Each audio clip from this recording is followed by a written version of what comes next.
อ๋ออีหลานอนนี่ใช้เปิดพุ่งเปิดพุ่งฮะอ๋อโดยนอนกันจะคนอยู่นี่นะสองสองกับไผ่สามคนสองกับหมูโดยเอาหมายคือว่าเดี๋ยวสมมติว่าผู้ว่ามานั่งเล่นน้ำนี่กับมานั่งเล่นอยู่นี่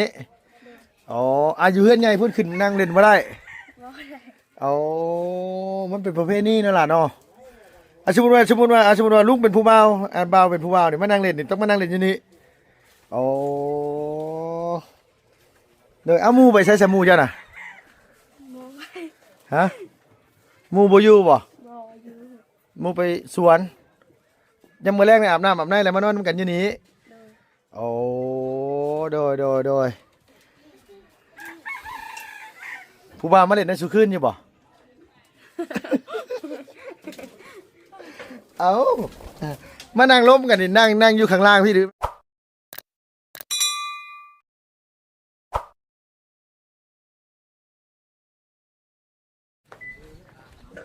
โดยสบายดีเด้อเจ้าเด้อโดยสบายดีอ่าโธ่พี่น้องเอ้ย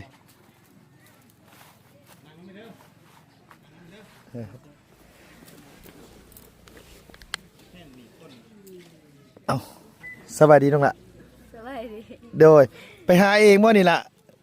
แม่มา ฮะ แม่มา แม่ไปหา โดย โอ้ไปหาอยู่ใส่ลอยนี่ อยู่พี่ อยู่ใส่แม่ไปหาอยู่ป่าโอ้อันนี้เขาเอิ้นหยังเกาะอันนี้นะ ตื้อเว้ย บ่นางภาษาตัวเอิ้นหยังอันนี้ อาเตย อาเตย อืม ภาษาลาวเอิ้นแขมเนาะเอิ้นแคมหรือแขมมื้อนี่น่ะ เออไปหาอยู่ป่าพุ่นแล้วก็แบกลงมาเอออันนี้พ่อกับแม่บ่นี่นะ โดย โอ้ลูกสาวคนกกหรือลูกสาวคนที่เท่าไหรนี่นะพ่อ ใส่เอาชิบกยากเอาพูแล้วเว้ย อันนี้หนึ่งคนรอง อืม โอ้ผู้เอ้ยเพิ่นเอาผัวแล้ว เออ โอ้โดยเพิ่นกำลังกันว่าเฮ็ดอันว่าหลายเลยชอบหลาย แคม ว่าหนูรู้เอาเขาโอ้ย เจ้าก็เคยไปหาบ่นางเคยเนาะได้เข้าโรงเรียนอยู่บ่ล่ะ บ่ บ่ได้เข้าซ้ำว่าไงก็บ่ได้เรียนหนังสือไปหาเฮ็ดแต่ให้ โดย เฮ็ดให้ได้เฮ็ดหน้าอยู่พี่ เฮ็ดให้ เฮ็ดให้ปีนึงได้จักสอบเลย เป็นที่เดียวเฮ็ดหน้าก็ได้ 10ปลายสอบใช้เฮือนเจ้าน่ะหลังนี้เนาะโอ้โดย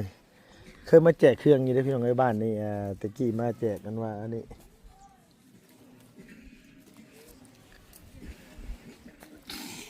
ไผจะไปหาชนะตัวนี้ แม่ แม่คือกันอันนี้กับแม่อ๋อมาหน่อยเอาขนมไป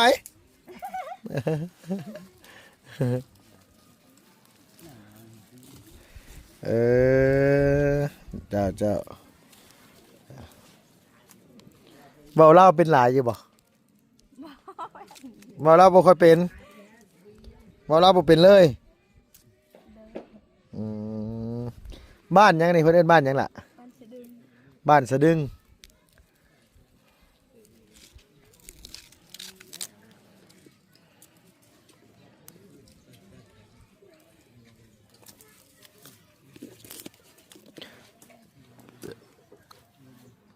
ขายดิบหรือว่าขายแห้งล่ะเราต้องตากก่อนบ่ขายดิบเลยพอปอกได้แล้วนี่ขายได้บ่พ่อโอ้โดยโลละ10,000 7,000โอ้โลหนึ่ง7,000เพื่อจะได้โลหนึ่งมาปอกซอยดีกว่ามาปอกซอยกันเลยนะขออนุญาตถามซื้อหยังล่ะเจ้าน่ะ ซื้อห้าน ซื้อหานอ๋อหานอายุจักปีละหานจัก หก 16 ปีอ๋อเคยเห็นน้ำคลิปอาจารย์เล่าได้อาจารย์ ไปดี แม่นบ่ โดยแม่นแหละ อ๋อ น้องหานจะจื้อค่อยได้บ่เออ ชื่อได้อยู่ จื้อได้อยู่เนาะ มื้อนั้นเพิ่นมาแจกเครื่อง ใช้เห็ดแบบนี้ลูก จังว่าแล้วข่อยก็เฮ็ดบ่เป็นคือกัน เอาปอกกาบมันออกมานี่บ่แม่ เออ ปอกออกมานี่เนาะปอกออกมานี่ เอา แล้วก็ เหลือโรยออก แล้วก็ฮักอันนี้มันออกบ่ เนี่ยเบิ่งน้องเอาน่ะอ๋อเฮาสุกสีกอ๋อเฮาต้องสีกเอาตัวนี้แม่นๆอ่าๆโดยประมาณนั้นแม่น แล้วก็ฮักตัวนี้เนาะ โดย โอ้ยละมวยลูกสาว โอ้ผมมันสิขาด คือบ่มีปาดเอาเนาะ เอ้ย ได้บ่บัดนี้เนาะอืม ได้ แบบนี้เนาะ เออ โอ้ไปเก็บคู่มือบ่ เออ ไปซุมื้อบ่นาง เดียวนั่นก็ หืม บ่หันไปซุมื้อบ่เจ้าก็ไปซุมื้อคือกันบ่ ว้าได้อะ อย่าบอกได้ว่ายามมื้อคืนเล่นบ่ยามมื้อเช้าตื่นสวยให้แต่อีแม่กับพ่อแล้วไปเก็บยันแม่นอยู่เด้อนี่เด้อไปเก็บอยู่ภูใส่นางนี่น่ะบ่แม่เก็บอยู่ภูใส่ไปเอาอยู่ใส่ อยู่ให้ อ๋อปลูกไว้อยู่ให้บ่เออ อันนี้ของไผของลาวว่าบ่ได้แม่นบ่ไป ของในป่าบ่นางหรือว่าของเขาปลูกเอง ของป้า ของป้าบ่พ่อ ป่า เออแบกมาแต่ให้นี่ก็เมื่อยเติบได้นี่เนาะ นัก โอ้ โดย ได้แล้วบาง10 20โลเนาะ โดยบ่คันว่าเอามาแล้วบ่แกะเลยนี่เอาไปขายเลยนี่คักอยู่เนาะ แม่ ก็สิได้หลายอยู่ได้หลายพันเติบอยู่ เพราะว่ามันมีกาบมันเนาะ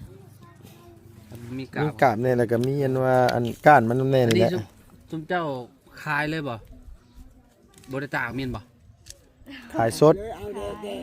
คายเลยเนาะ ตายเลย ขี้การตากเนาะก่อนเนาะ ว่าไงว่าเฮ็ดอันนี้แล้วก็เฮ็ดแล้วก็เพิ่นมาเอาเลยเนาะล่ะเนาะ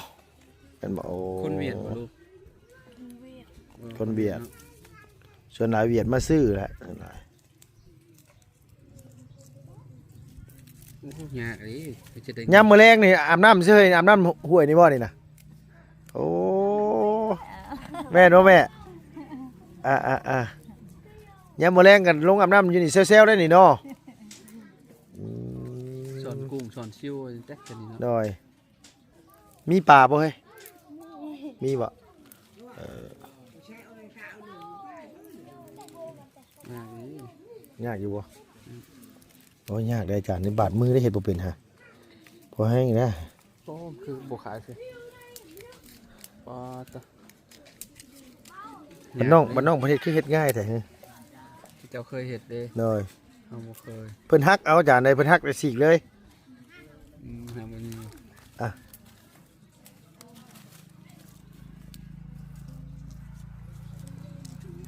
แม่ไปหามาอะไรก็มาแกะซอยกันเนาะนางเนาะเออมีพี่น้องจักคนบ่ล่ะ บ่มี ตัวบ่มีพี่น้องบ่มีแต่เจ้านี่ว่าจะอยู่เฮือนกับพ่อกับแม่นี่โอ้เป็นลูกสาวเลี้ยวว่าแม่นี่น่ะมีผู้เดียวผู้เดียวนี่บ่ เออ โอ้โดย ลูกสาวกกตัวนี้ บ่แม่นลูกสาวกุ๊กแล้วเอาผัวแล้วล่ะว่ะเอาลูกชายบ่มีบ่แม่บ่มีลูกชายบ่ เออ บ่มี โอ้ อันนี้ลูกสาวหล่าบ่พ่อป้าหมายความว่าคันไผสิได้เห็นมานี่คือต้องมาอยู่เฮือนนำพ่อพี่ได้นี่น่ะ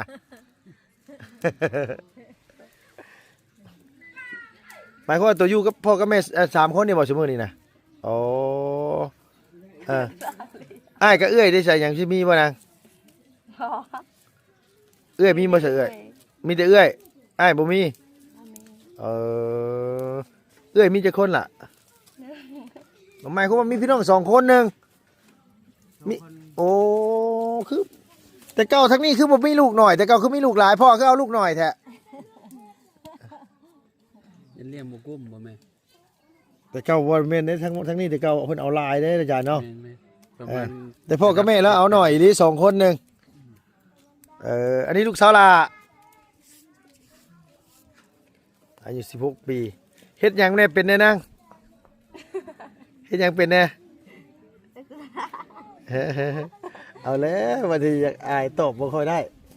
ตัวร่างอะไรเลย แล้วเว่าเล่าบ่ค่อยเป็นปานใด อืม เว่าเล่าบ่ค่อยเป็นปานใดบ่ล่ะ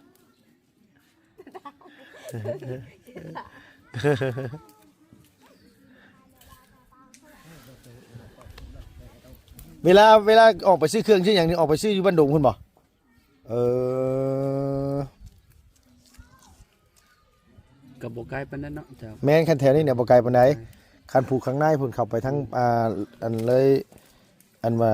เกือบฮอดละวิ่งพุ่นน่ะไกลฮอดบ่พ่อเส้นนี้ฮอดละวิ่งละเวิร์นบ่ บ้านห้อง อืม บ้านดึงบ้านห้อง บ่เข้าไปในพุ่นสุดใส่พ่อนี่น่ะสุดเวียดพุ่นบ่ฮอดเวียดพุ่นเลยเนาะ ทางนี้ชีวิตพุ่น เออ ฮาร์โก้ฮอดชีวิต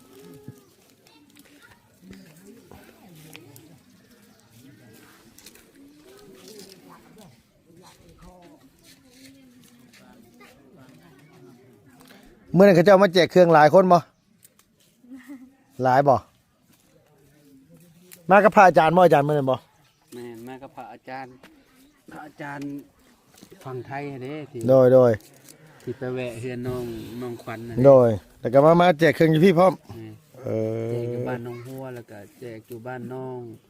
อันนั้นน้องนกอยู่บ้านแกงแปนั่น โดย ก็มาหมู่บ้านจบอยู่หมู่บ้านนี่ เออ แล้วก็มาพ่อน้องเพิ่นนี่แหละพ่อน้องหานนี่แหละ อืมเหมือนไปเอาเครื่องน้ำขาเจ้าบ่ แม่ ได้หยังอยู่บ่มื้อน่ะ ไม่ชอบ ได้เสื้อบ่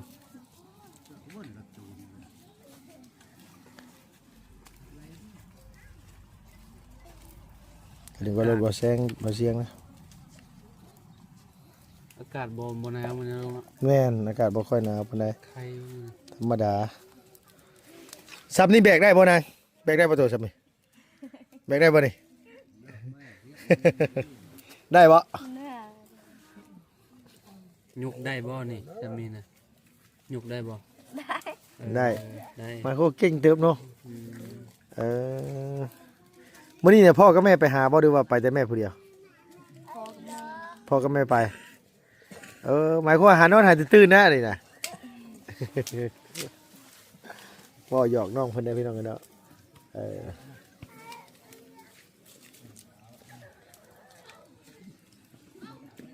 อันนั้นน่ะแม่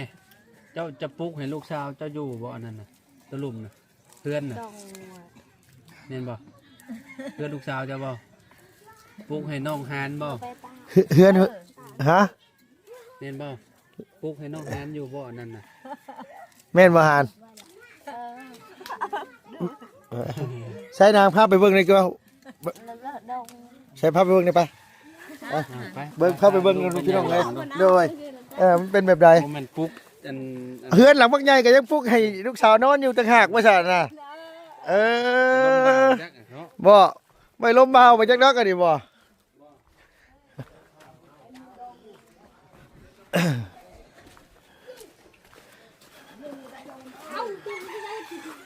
เออโดยขออนุญาตขึ้นหน่อยเลยนางเด้อ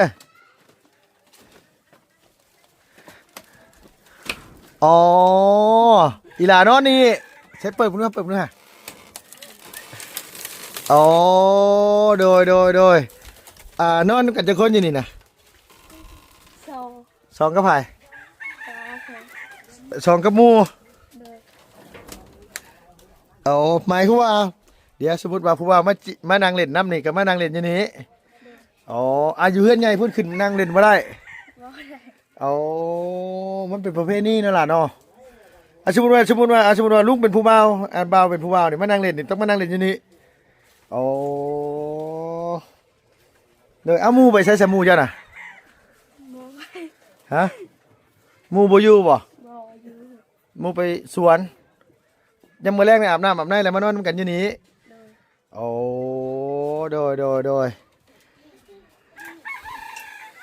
ผู้บ่าวมาเล่นในสุคืนอยู่บ่ เอา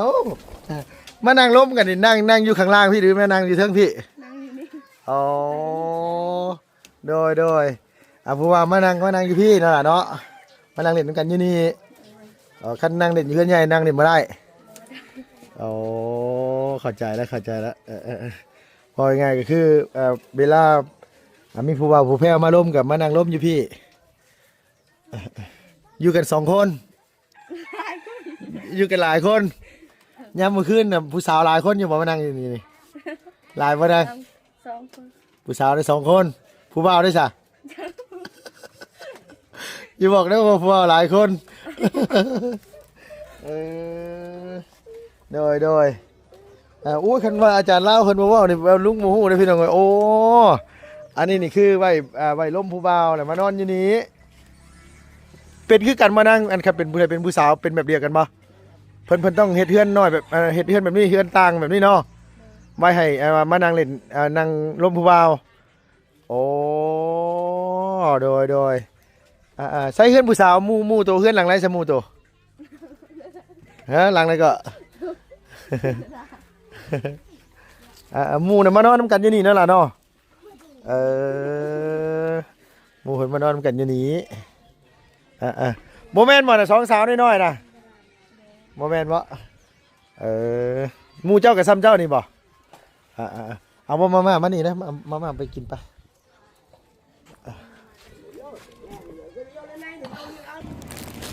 ไปพี่น้องเอ้ยเนาะเอาไปเบิ่งเฮือนนั่นว่าผู้สาวน้อย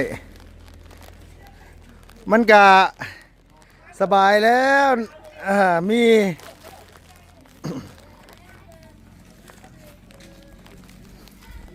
แล้วว่าหมองนั้นน่ะไว้ล้มเบาแล้วว่าถ้าพ่อถ้าแม่ไว้ปลุกไว้ให้ล้มเบาอยู่พุ่น แม่น้องแม่ไว้ให้ลูกสาวล้มเบาเนาะโดยไอ้ล่ะมาลูกโดยหาแต่หู้ได้พี่น้องไงว่าง่ายๆซะอ๋อเวลานั่นแหละคือผู้ว่ามาจีบอยู่หั่นเนาะมันจะบ่กวนพ่อแม่เวลานอนแต่สบายอยู่เด้อเนาะมีผู้ว่ายังเฮ้อมียัง แล้วเอามีก็ว่ามีติละเนาะสิเป็นหยังมีผู้ว่าบ้านไหนนางผู้ว่าบ้านไหนบ้านสมุนผู้นะยังเมื่อคืนเขาจะมาเล่นพี่บ่ล่ะปอตมาแต่สมุนผู้ใดฮู้จักกันทั้งไหนทั้งโทรศัพท์บ่เฮ้ยผู้ว่ามาแต่บ้านสมุนผู้โอ้ไกลแต่ได้พี่น้องมาแต่บ้านน้องบายผู้เอา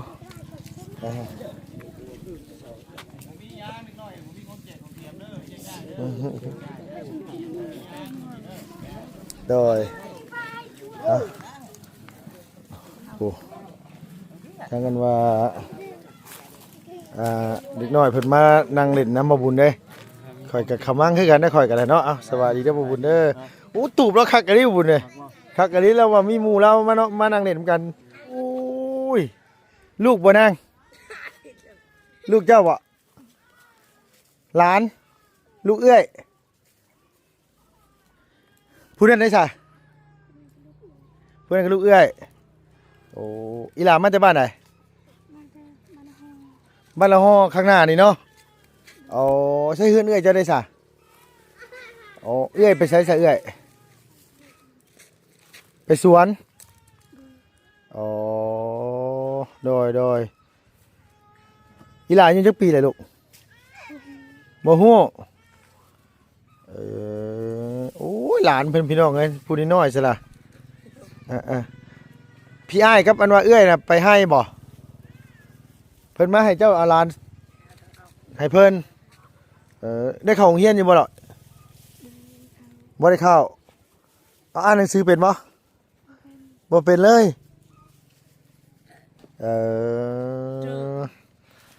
อันนี้เนาะมาอยู่เฮือนเอื้อยนี้เนาะล่ะเนาะมาซอยเอื้อยเอาหลาน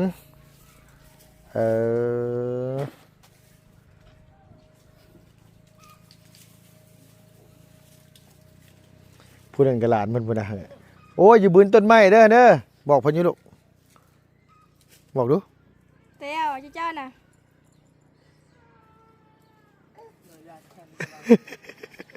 หน้าสาวยิ้มเปื้อยๆอยู่ว่าที่นี่น่ะเออ เจ้าน่ะ มานี่เร็วมานี่เร็วๆบอกเพิ่นดูบอกเพิ่นดูมาเอานี่ดูมาเอานี่นั่นล่ะ น่ะไปกราบน่ะ มาเร็ว ไม่ใช่ มาเร็ว ตัดอังคี อ๋อเอื้อยอีหลาได้ผัวคนบ้านนี่บ่ลูกเจ้าซื้อหยัง มันเข้ม ซื้อเข้มอ๋อน้องเข้มอ๋อมีพี่น้องจักคนเจ้ามี3คนตัวเป็นลูกคนที่เท่าไหร่ตัวเป็นตัวเป็นลูกหลาบ่หรือว่าเป็นตัวเป็นลูกคนที่เท่าไหร่ตัวมีน้องบ่ มี มีน้องผู้หนึงมีเอื้อยผู้หนึงอ้ายได้ซะ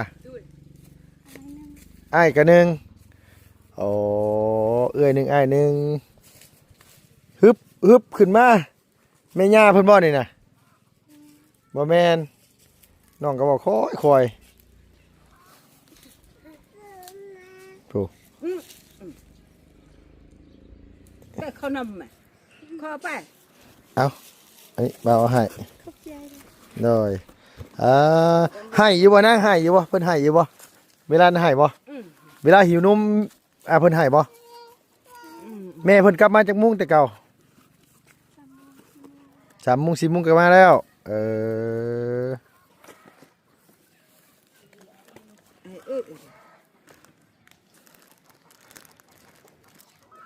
เอา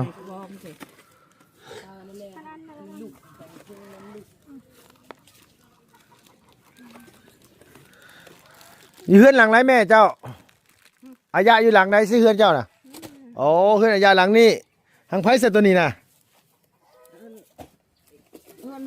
อายะให้แต่ อ๋ออายะคือกันนี่กันเนาะ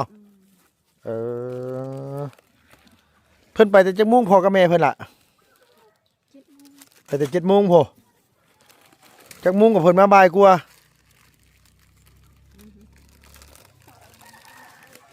ยา มาอยู่ได้หลายมื้อแล้วบ่มาอยู่พี่ลูก แล้วหามัน ฮอดหามื้อแล้ว แต่เก่าอยู่พุ่นเนาะบ้านฮอพุ่นเลี้ยงล้าน มาเลี้ยงหลานอยู่นี่มีหญิงผู้ชายนี่ผู้หญิงโอ้ผู้นี้ผู้ชายบ่ล่ะ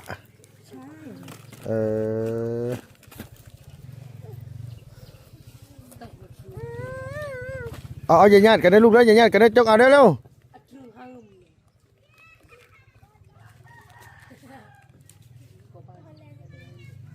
ที่ได้อันนั้น ๆแกะบ่ซั่นไม่ให้อายะแกะแล้วบัดนี้แกะรถอายะแกะรถ จ้ามาจ้า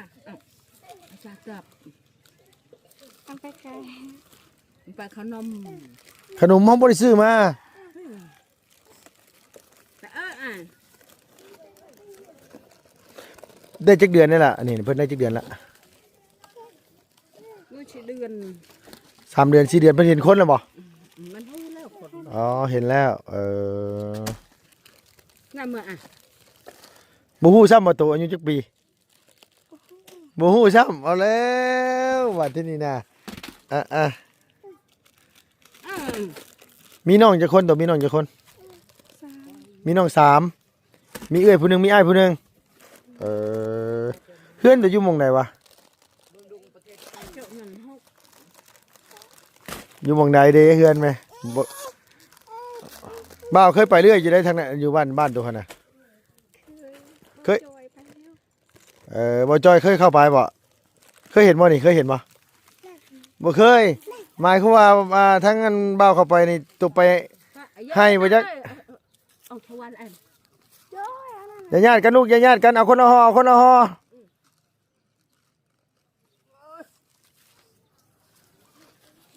พ่อกับแม่เพิ่นไปเฮ็ดสวนดิเพิ่นไปทางให้บ่นางนี่เพิ่นไปเก็บแคมบ่ฮู้คือกันอันเก็บแคมนั่นของไผสักของเอื้อยจะบ่นั่นน่ะ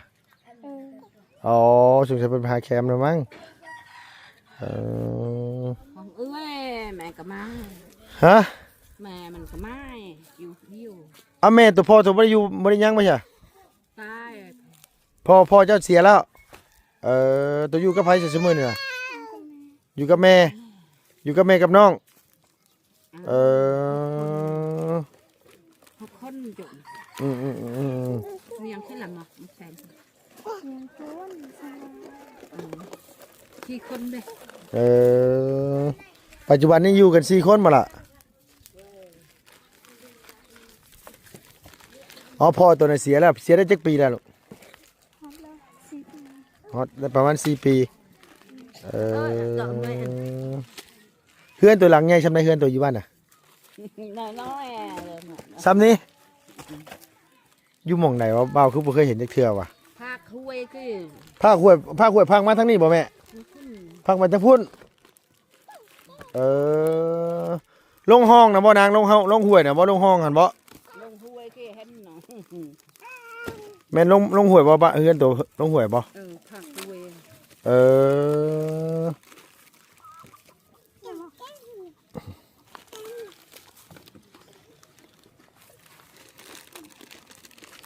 มาเลี้ยงหลานช่วยเอื้อยเฮ็ดให้หรือเฮ็ดหยังอยู่ในอยู่เฮือนนั่นล่ะได้เท่าไรข้าวจักสอบฮอดบ่10 เป่า 10ปาน10เป๋ากุ้มกินบ่ล่ะบ่กุ้มซ้ำผมเฮือนเฮาก็อึดนี่เฮือนครัวมัด อย่าญาติกันนะลูกเด้อเอาจับของไผของมันจับของไผของมันพุ่นญาติกันอีกได้อบัดนี้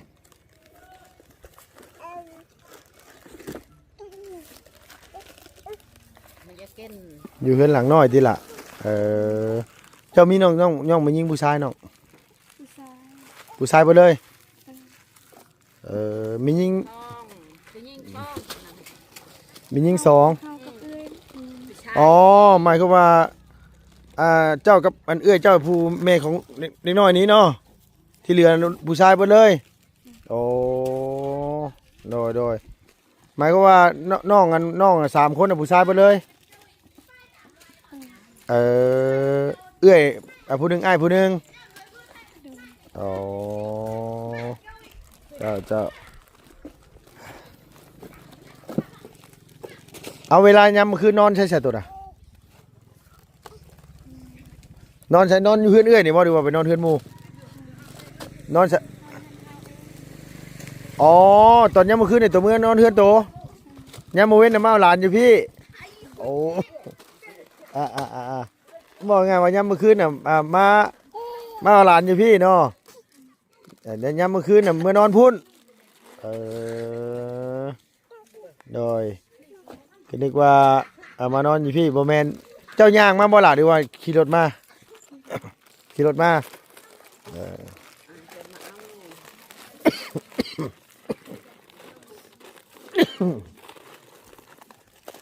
ฮอดเวลานั่นแหละเพิ่นก็มาเอาเนาะนางเนาะบ่าวก็คิดว่าลูกเจ้าได้เนี่ยจะตกใจเมื่อกี้นี่ว่าเอ้ามีลูกแต่น้อยแท้ว่ะเนาะยะเนาะโดยคิดบ่ยะน้องเพิ่นนี่อายุจักปีคิดว่าฮอดบ่15 ปีประมาณ14เนาะ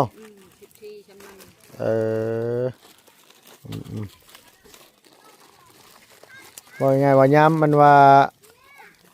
ตอนเช้าก็มาเอาหลานยามมื้อแลงก็มื้อนอนอยู่พุ่น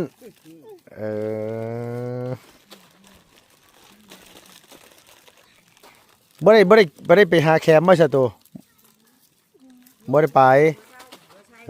อันนี้บ่พ่อผู้นี้บ่นี่นะเพิ่นมาแล้ว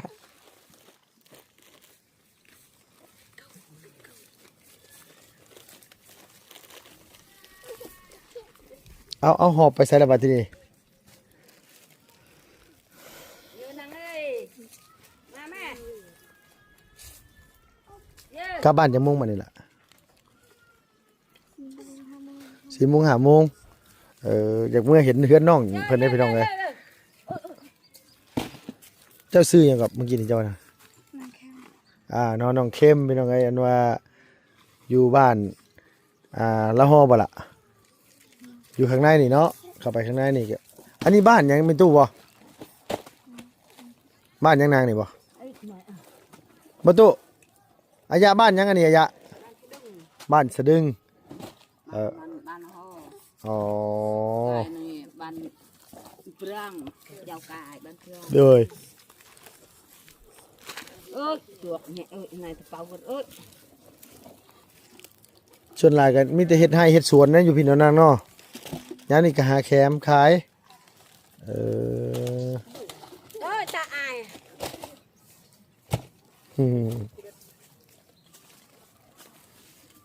4 โมง 5 โมงก็มื้อบ้าน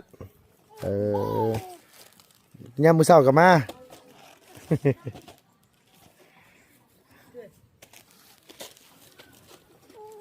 ร่างจังก็หรือร่างจนก็ยิน ล่มเด้อล่มเด้อ ยินเลยอันเดียวแล้ว พ่อกับแม่เขาเจ้ามาแล้วก็ไปให้พ่อกับแม่เขาเจ้าบัดนี้เอาเมื่อบ้านบัดนี้ โดยโอเคสบายไปก็ได้นั่งเด้อโดยสิเมื่อบ้านง่ายอยู่บ่นี่ไปพ่อกันอยู่บ้านตัวเด้อโดยบ่ดีมาพ่อน้องเพิ่นน้องเพิ่นพูดน้อยๆนึกว่าลูกสาวเพิ่นบ่แม่นหลานมาสั่นมาซอยเอื้อยเอาหลานเพราะว่าพี่อ้ายกับให้เอื้อยไปเก็บแคมนะพี่เนาะก็เลยว่ามาพ่อน้องเพิ่น